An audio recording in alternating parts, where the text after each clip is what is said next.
I was thinking about a wee story the other day, just meditating on a short verse.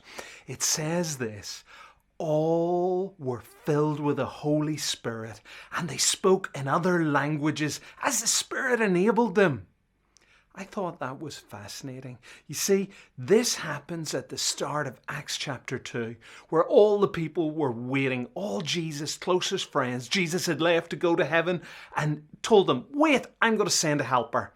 And this day, the helper came. But just like everything, it probably wasn't like how they would expect it. As they were waiting, the room they were waiting in was filled with a sound like rushing wind.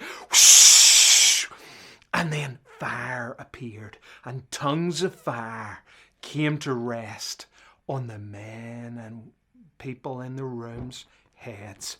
Fire came down, and they were filled with the Holy Spirit, and they began to speak in other languages as the Spirit enabled them. I wonder what it must have felt like to be in that room and see the fire come down.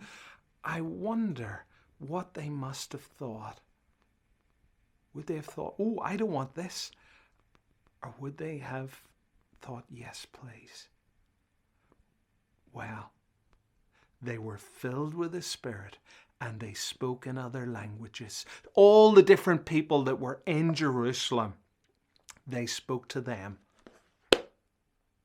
And that day, 3,000 people came to faith in Jesus. I love that story. It says in that verse, all of them. That means if you believe in Jesus, all of you too.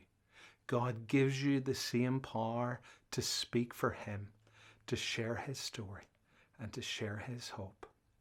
I hope you listen to God. I hope you ask Him to fill you with His Spirit, and I hope you speak for Him. You may not speak in other languages, but you can speak with the same power the disciples did back then when the Holy Spirit is speaking through you.